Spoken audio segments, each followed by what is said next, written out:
Hello friend, Neha એજ્યુકેટરમાં તમારું સ્વાગત છે. આજે હું તમારા માટે લઈને આવી છું 27 માર્ચ 2025 ના મહત્વના કરંટ અફેર્સ, જે તમારી આવનારી પરીક્ષામાં તમને ખૂબ ઉપયોગી થશે અને તમને 1 માર્ક અપાવવામાં મદદરૂપ થશે.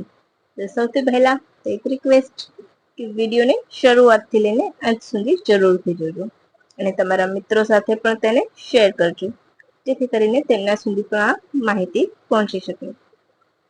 રાઈટ ને ફ્રેન્ડ્સ? તો ચાલો હવે આપણે બિલકુલ પણ સમય બગાડ્યા વગર આપણું શરૂ કરી દઈશું. જ્યાં ડિટેલની જરૂર છે ત્યાં ડિટેલ, બરાબર ને ફ્રેન્ડ્સ? તો ચાલો, આજનો આપણો પ્રથમ પ્રશ્ન છે, ફાઇનાન્સ સેક્રેટરી તરીકે કોની નિમણૂક કરવામાં આવી છે? Option A Tuhin Kanta Pandey, option B Ajay Seth, option C Amitabh કાંત, કે પછી એક પણ નહીં. બોલો, તમને ખ્યાલ હોય તો તમે મને મારી સાથે જવાબ મેચ કરજો. બોલો, અહીં આપણો જવાબ આવશે ઓપ્શન બી અજય શેઠ. શું આવશે? અજય શેઠ. બરાબર છે. તેમણે કોનું સ્થાન લીધું છે? તો એમણે સ્થાન લીધું છે તુહિન કાંતા પાંડેનું. બરાબર છે. કોનું સ્થાન લીધું છે? તુહિન કાંતા પાંડેનું સ્થાન લીધું છે. તુહિન કાંતા પાંડે અત્યારે કોણ છે? તો સેબીના અધ્યક્ષ છે. એ યાદ રાખજો, બરાબર? સેબીના અધ્યક્ષ બન્યા છે એટલા માટે એનું સ્થાન લીધું છે. ક્લિયર? અમિતાભ કાંત કોણ છે? તો ફોર્મર નીતિ આયોગના અધ્યક્ષ હતા. બરાબર છે? નીતિ આયોગના ભૂતપૂર્વ અધ્યક્ષ રહી ચુક્યા છે. તો અત્યારે કયા પદ ઉપર છે એ તમારે મને કહેવાનું છે. બરાબર? ચાલો. અચ્છા, તમને એ પણ ખબર હશે કે અમિતાભ કાંત G20 ના શેરપા પણ હતા. ક્લિયર? કોણ હતું? તો G20 ના શેરપા પણ રહી ચુક્યા છે. એ તમે યાદ રાખજો, કારણ કે G20 ની મીટિંગ ક્યાં યોજાઈ હતી? ઇન્ડિયામાં યોજાઈ હતી. એ યાદ છે ને? અને એ વખતે શું બદલાવ આવ્યો હતો? તો G21 બનશે હવે. કેમ? તો એમાં આફ્રિકન યુનિયન એટલે કે AU જોડાઈ ગયું છે. બરાબર? આફ્રિકન યુનિયનમાં 51 દેશો છે. મને યાદ આવ્યું એટલે મેં તમને કરાવી દીધું. બરાબર છે? તો હવે આગળ વધીશું. અચ્છા, તો અજય શેઠ કર્ણાટક કેડરના અધિકારી છે. IIT રૂડકીથી મિકેનિકલ એન્જિનિયરિંગ કર્યું છે. જનરલી ફ્રેન્ડ, એમની ડિગ્રીઓ કોઈને પૂછાતી નથી હોતી. આ તો જસ્ટ મેં તમારી માટે ઇન્ફોર્મેશન માટે લખેલું છે. બાકી એમનું જે એ જે પદ ઉપર હોય એ બધા પદ પૂછાઈ શકે છે. બરાબર? તો ચાલો હવે આગળ વધીશું. ભારતે ગ્રીન અને ડિજિટલ શિપિંગ કોરિડોર માટે કયા દેશ સાથે લેટર ઓફ ઇન્ટેન્ટ સાઇન કર્યા છે? એટલે કે LOI.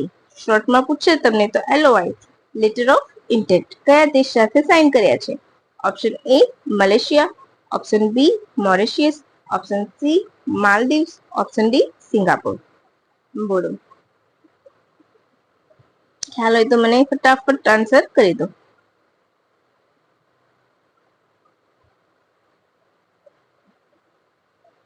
તો અહીં આપણો જવાબ આવશે ઓપ્શન ડી સિંગાપોર. શું આવશે? Option D Singapore. બરાબર? સાઉથ ઇસ્ટ એશિયન કન્ટ્રી છે, એ યાદ રાખજો. કઈ છે? તો સાઉથ ઇસ્ટ એશિયન કન્ટ્રી છે. બરાબર? હવે એનાથી શું ફાયદો થશે? તો શિપિંગ ક્ષેત્રે ડિજિટાઇલાઇઝેશન અને ડીકાર્બોનાઇઝેશન પર સહયોગ વધશે. બરાબર? એટલે કે કાર્બન શૂન્ય કરવું, એના મુદ્દે પર કામ કરશે અને ડિજિટલ થઈ જવું, જેથી કરીને સમયનો બચાવ થાય. પેપર વર્ક ઓછું હોય એટલે સમય પણ બચી જશે. રાઈટ? તો એના માટે છે. શૂન્ય અથવા શૂન્ય નજીકમાં ગ્રીન હાઉસ ઉત્સર્જન તકનીકનો વિકાસ કરવો.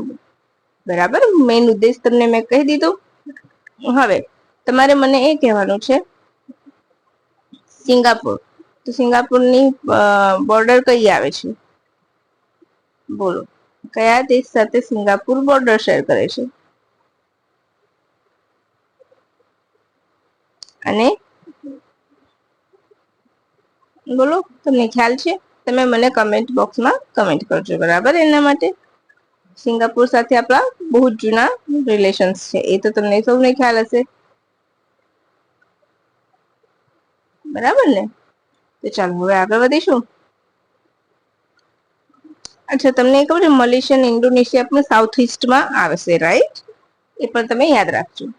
પછી એશિયન રેસલિંગ ચેમ્પિયનશિપમાં ભારતના કયા ખેલાડી બ્રોન્ઝ જીત્યા છે? Option A Aman Sehrawat, option B Sunil Kumar, option C Deepak Punia, option D Amit Panghal. બોલો. તમને ખ્યાલ હોય તો મને તમે કહી શકો છો.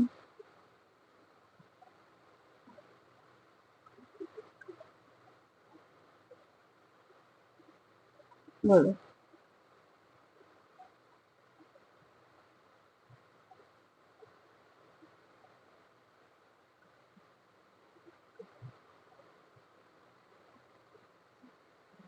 અચ્છા, ચલો હું તમને કહી દઉં છું. અહીં આપણો ઓપ્શન જવાબ આવશે ઓપ્શન બી સુનિલ કુમાર. શું આવશે? ઓપ્શન બી સુનિલ કુમાર આવશે. બરાબર, યાદ રાખજો. તો દીપક પુનિયા અને અંતિમ પંઘાલ એશિયન રેસલિંગમાં 30 ટીમોનું નેતૃત્વ એમણે કર્યું છે. બરાબર, એટલા માટે મેં આ બંને ઓપ્શન સેટ કર્યા છે. અમન સહેલાવત તો એમને ભાગ નથી લીધો. અચ્છા, તો તમને ખ્યાલ છે અમન સહેલાવત કોણ છે?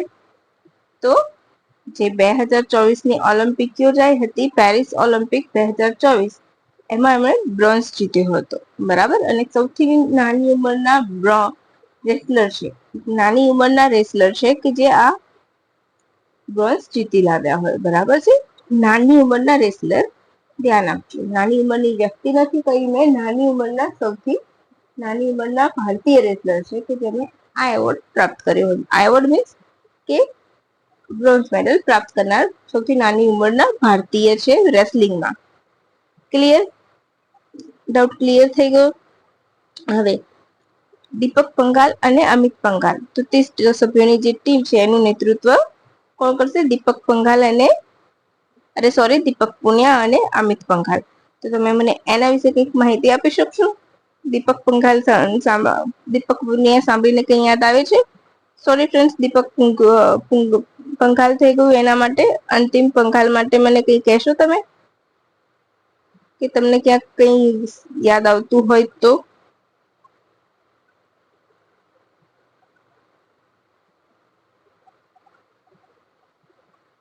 પહેલા તો સિલ્વર મેડલ જીત્યા હતા એશિયન રેસલિંગમાં, એ યાદ રાખજો. બરાબર, કયું જીત્યા હતા? સિલ્વર મેડલ જીતેલા છે, યાદ રાખજો. બરાબર, એશિયનમાં મહિલા છે એ પણ તમે યાદ રાખજો. બરાબર, તમારે ખાસ આટલું યાદ રાખવાનું છે. બરાબર, ફ્રીસ્ટાઇલ કુસ્તીમાં, અચ્છા આજે છે એ શેમાં છે? તો ગ્રીક રોમનમાં જીત્યા છે. Sunil Kumar Greek Roman 87 KG કેટેગરીમાં જીત્યા છે. ઘણી વખત કેટેગરી કિલોગ્રામ પૂછાતું હોય છે, રાઈટ? કેટેગરી તો ગ્રીક રોમન કેટેગરી 87 કેજીમાં સુનિલ કુમાર જીતી ગયા છે, એટલું યાદ રાખજો. બરાબર છે, હવે આપણે આગળ વધી જઈશું. નેવા પ્લેટફોર્મમાં જોડાનારી 28મી વિધાનસભા કઈ બની છે? બોલો.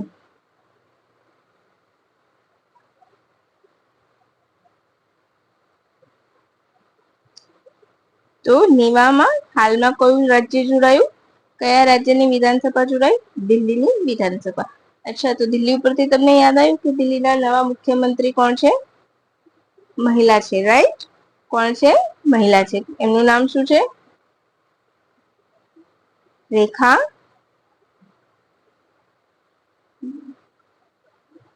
ગુપ્તા. બરાબર, શું છે? રેખા ગુપ્તા નવા સીએમ છે. કયા રાજ્ય? સોરી, યુટીના છે, તો દિલ્હીના. એ ચોથા મહિલા મુખ્યમંત્રી છે. કયા ક્રમના? ચોથા મહિલા મુખ્યમંત્રી. એ પહેલા કોણ બની ચૂક્યું છે? તો શીલા દીક્ષિત, પછી સુષ્મા સ્વરાજ અને આતિશી માર્લે, રાઈટ? એ યાદ રાખજો. હવે નેવાનું પૂરું નામ શું છે? તો નેશનલ ઈ વિધાન એપ્લિકેશન. એનો હેતુ શું છે? તો પેપર મુક્ત કરવાનો. કોને? તો વિધાનસભાને પેપર મુક્ત કરવાનો, જેથી સમયનો બચાવ થાય અને પૈસાનો પણ બચાવ થાય. નાણાંનો કેમ બચાવ થાય? તો જેટલા પેપર વર્ક ઓછું હોય એટલું નાણાંનો બચાવ પણ વધુ થશે, એટલા માટે. આ ડિજિટલ ઇન્ડિયાનો એક ભાગ છે. અચ્છા, તો નેવા કોનો ઉપયોગ કરે છે? કઈ ટેકનોલોજી વાપરે છે? તો મેઘરાજ ક્લાઉડ નો ઉપયોગ કરે છે નેવા. બરાબર. સૌથી પહેલા કોણે અપનાવ્યું હતું? રાજ્ય વિધાન પરિષદ. ઓકે, યાદ રાખજો, કન્ફ્યુઝ ના થતા. સૌથી પહેલા અપનાવનાર વિધાન પરિષદ નાગાલેન્ડની, વિધાનસભા નાગાલેન્ડની હતી. બરાબર. નાગાલેન્ડની વિધાનસભાએ નેવા સૌ પ્રથમ અપનાવ્યું હતું. બરાબર છે. અને ત્યારબાદ વિધાન પરિષદ પૂછે તો બિહાર. યાદ રાખજો. બરાબર. હવે નેક્સ્ટ ક્વેશ્ચન. ન્યાયમૂર્તિ યશવંત શર્મા વિરુદ્ધ સીજેઆઈ દ્વારા કેટલા સભ્યોની સમિતિ તપાસ કરશે? હાલમાં તમને સૌને ખબર છે કે આ વિવાદ હતો કે ન્યાયમૂર્તિ જસ્ટિસ યશવંત શર્માના ત્યાંથી ઘણું બધું નાણું મળી બેનામી, બહુ બધું ધન, રાઈટ? તો એના સંદર્ભમાં જ એક સમિતિ રચી છે. તો એ સભ્યોની સમિતિ એ સમિતિમાં કેટલા સભ્યો હશે? Option A 5, option B 4, option C 3, option D 2. બોલો. તો અહીં આપણો જવાબ આવશે ઓપ્શન સી 3. બરાબર છે. ચાલો આપણે જોઈ લઈશું. કદાચ તમને સીધું ના પૂછે, પરંતુ તમને એમ પૂછી શકે કે પંજાબ અને હરિયાણાના મુખ્ય જજ કોણ છે? તો શીલ નાગુ. હિમાચલ પ્રદેશના GS સંઘવાલિયા અને કર્ણાટકના જસ્ટિસ અનુ શિવરામન. આ 3 સભ્યોની બનેલી સમિતિ તેમની તપાસ કરશે, રાઈટ? એટલા માટે આ પ્રશ્ન મૂક્યો છે. પછી હાલ અલ્હાબાદના એક જજ છે જેમણે એક ચુકાદો આપ્યો છે રેપની વ્યાખ્યા અંગે. તો એ જજનું નામ તમારે મને કમેન્ટ કરવાનું છે. બરાબર છે. ઘણી વખત એ વિવાદોમાં આવ્યા હોય, એ વ્યક્તિ ક્યાંની છે એ પૂછાઈ જતું હોય છે જસ્ટ વન લાઇનરમાં. તો તમારે એ મને કહેવાનું છે.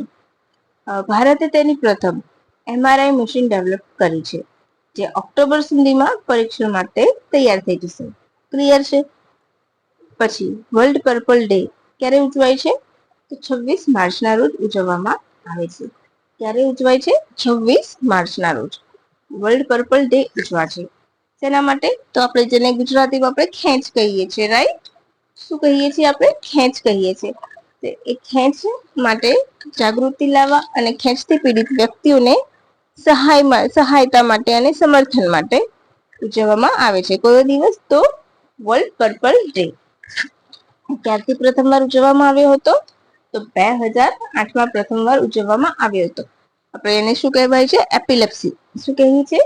એપિલેપ્સી ડે એમ પણ તમે કહી શકો છો, રાઈટ? અચ્છા, તો મને આના ઉપરથી યાદ આવ્યું, 25 માર્ચના રોજ પણ એક દિવસ ઉજવાય છે, તો તમે નોટ ડાઉન કરી લેજો. International day of urban child, right? International day of the urban child 25મી માર્ચના રોજ ઉજવાય છે. એ તમે યાદ રાખજો. મેં કરાવ્યું નથી કારણ કે ઘણી વખત આ વન લાઇનરમાં પૂછાઈ જાય છે. જે ઇમ્પોર્ટન્ટ ડેઝ હોય છે હું તમને ટુડે સ્પેશિયલમાં તો હું આપું જ છું. તો એક વખત તમારે એ પણ જોઈ લેજો. એ સિવાય મેં જીપીએસસી નું ફેવરેટ જે ટોપિક છે યુદ્ધ અભ્યાસ, તો એના પર માટે પણ મેં અલગથી વિડીયો બનાવેલો છે. તો તમે ત્યાં જઈને બધા નામ યાદ રાખી શકો છો. બરાબર છે? જે વિવિધ યુદ્ધ અભ્યાસ યોજાય છે એ બધા યુદ્ધ અભ્યાસ મેં એકમાં જ લઈ લીધા છે. એ સિવાય વર્લ્ડ હાઈએસ્ટ માઉન્ટેન પીક, તો એ પણ મેં કરાયેલી છે. પછી જે પાસ આવે છે, બરાબર, જે પાસ પૂછાતા હોય છે એ પણ મેં તમને કરાવ્યા છે. તો તમે એ પણ કરી શકો છો. ત્યાં જઈને જોઈ શકો છો. જો, કારણ કે એ મેં શોર્ટ્સમાં લઈ લીધું છે, નાનું નાનું ઘણી બધું. બરાબર. હવે હું પશ્ચિમ ઘાટ વિશે તમારે માહિતી જોઈતી હોય જાણીતા, તે પણ હું તમને કરાવી દઈશ, પરંતુ એના માટે તમારે મને કમેન્ટ બોક્સમાં કમેન્ટ કરવી પડશે. હવે સૌપ્રથમ નીતિ આયોગના પૂર્ણકાલીન સભ્ય તરીકે કોની નિમણૂક કરવામાં આવી? હાલમાં જ નવી નિમણૂક થઈ છે. કોની? તો રાજીવ ગોબા. બરાબર. આ પ્રથમ, બરાબર છે, ઝારખંડ કેડરના અધિકારી હતા ભૂતપૂર્વ. ઓકે. રાજીવ ગોબાની પૂર્ણકાલીન સભ્ય તરીકે નિમણૂક કરવામાં આવી છે. નીતિ આયોગ તો બેઝિક તમને ખ્યાલ છે, national institution of transforming India. એ તમને ખ્યાલ છે એટલે મેં અહીંયા લખ્યું નથી, જસ્ટ હું તમને રિવાઇઝ કરાવું છું પૂરું નામ. સ્થાપના 2015 ના રોજ 1 જાન્યુઆરી. કોની જગ્યાએ? આયોજન પંચનું સ્થાન લીધું હતું. સરકારની થિંક ટેન્ક તરીકે કાર્ય કરે છે. અધ્યક્ષ કોણ હોય છે? તો પદેન સભ્ય તરીકે પ્રધાનમંત્રી. એટલું યાદ રાખજો. નરેન્દ્ર મોદી સાહેબ અધ્યક્ષ કેમ છે? તો એમણે PM છે એટલે. બરાબર છે. પ્રથમ અધ્યક્ષ મને ઉપાધ્યક્ષ કોણ હતા? તો અરવિંદ પાનખડિયા હતા. બરાબર, એ તમારે યાદ રાખવાનું છે. અત્યારે સુમન બેરી છે. બરાબર, ઈ કોણ છે એ તમારે મને કમેન્ટ બોક્સમાં કમેન્ટ કરવાનું છે. એ સિવાય સ્થાયી સભ્યો હોય છે. બરાબર, સ્થાયી સભ્યો અને હોદ્દાની રૂએ જે હોય છે એ એટલા સભ્યોના હોદ્દાની રૂએ સભ્ય બને છે 4 સભ્યો. બરાબર છે, તમારે મને એ કમેન્ટ કરવાનું છે.